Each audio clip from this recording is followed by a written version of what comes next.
All right, if you're listening to this, you're probably the kind of person who really likes to dig deep and understand things properly, not just skimming the surface. That's what we're doing today. We're going on a deep dive to explore something pretty fundamental, the difference between consciousness and AI. And this is getting more and more relevant, right, with AI tools becoming such a big part of everything. Absolutely. The stuff you sent over, it's a really solid starting point for this. So what we want to do today is like really unpack what it means to be conscious, Yeah. and then look at all the ways that even the most advanced AI is doing something totally different. Yeah, yeah. And this source we have, it does a nice job of breaking down the key attributes of both consciousness and AI, like Yeah. side by side. It's super helpful. So to kick things off, how about we just make sure we're on the same page with definitions?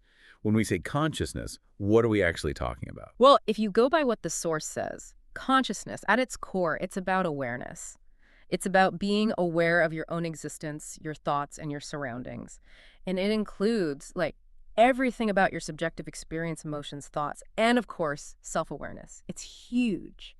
And the source also brings up this really interesting concept called qualia. Qualia. Okay, yeah, let's unpack that a little. What's that all about? So think of qualia as those super personal, unique experiences, those things that are basically impossible to fully explain to someone else. The source, it gives some really great examples, like that exact shade of red that you see, or the specific taste of chocolate that you experience. It's totally subjective. No one else can experience your redness or your chocolate. It's that internal feeling that's totally yours. Right, right. Like if you tried to describe the color blue to someone who'd only ever seen in black and white, it's that sort of thing, right? That really personal quality. Mm. So how does that stack up against, what's going on with AI tools? So AI tools, they operate on a whole other level. They're basically computer programs, systems, created to do things that used to require human intelligence, understanding language, recognizing patterns, making decisions. But the big difference, and this goes right back to qualia, is that AI is all about algorithms and data processing. It doesn't have those internal subjective experiences. Yeah. It doesn't have that like what it's like feeling that defines consciousness. No self-experiencing any of it. Okay, so we've got this inner worlds of experience on one hand, and then we've got this world of like computational instructions on the other. So let's talk about how this difference actually shows up in, our everyday lives, our awareness of ourselves and the world around us. That's where things get really interesting. So conscious beings, they have self-awareness, as the source emphasizes. You can think about your own thoughts, your feelings. You've got that constant sense of I, that personal identity that stretches across time. And then there's subjective experience. Your life, your perceptions, your emotional responses, it's all unique to you. Nobody else experiences the world in exactly the same way. Got it. So where do AI tools fit into all of this? Like, where do they stand? Even the most advanced AI tools, they don't have any kind of inner life. There's no self-awareness, no self to reflect on or anything. Everything they do is based on the algorithms they're programmed with. They're not sitting around pondering their own existence, that's for sure. And they definitely don't have any sense of personal identity. It's pure objective processing. Data in, analysis out, no feelings, no personal interpretation or anything like that. Okay, that makes sense. No AI having an existential crisis anytime soon. So this idea of like an inner world versus operating on instructions, that's going to have a huge impact on how we learn and understand things. Right. Absolutely. It's fundamental for conscious beings understanding. It goes way beyond just processing information. We can grasp context, we can make subtle inferences, and we apply what we learn in these like nuanced ways based on our own individual experiences. And the source, it really highlights the importance of emotional intelligence too, being able to understand and manage emotions, both your own and other people's. It's so crucial for navigating social interactions and all that. Right. It's not just about the facts. It's Mhm. the whole emotional landscape and all those subtle social cues. It's complicated. So Mm. how does AI compare when it comes to learning and understanding? AI, it's all about data. It learns by finding patterns in massive amounts of data. That's machine learning in a nutshell.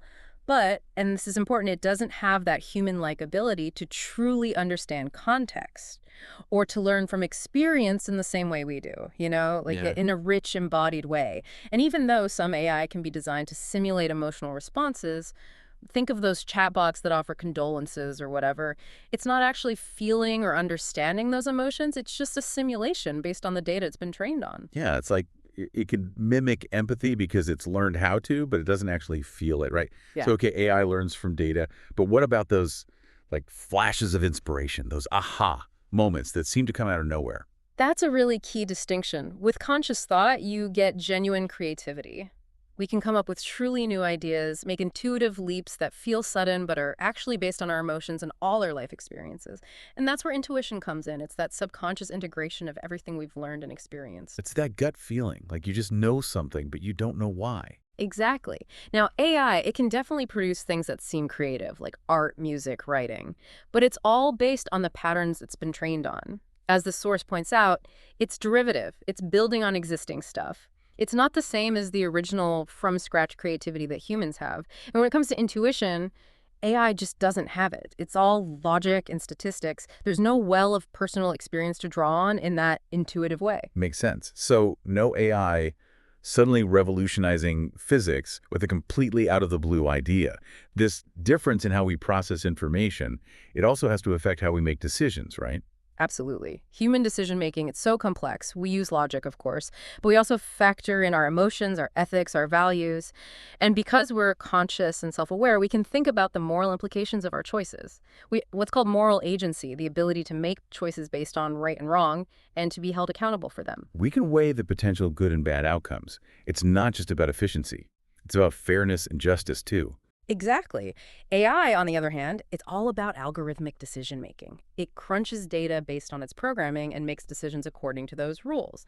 We can program ethical guidelines into it, sure, but it doesn't have inherent moral reasoning or ethical considerations like a human. It just follows instructions.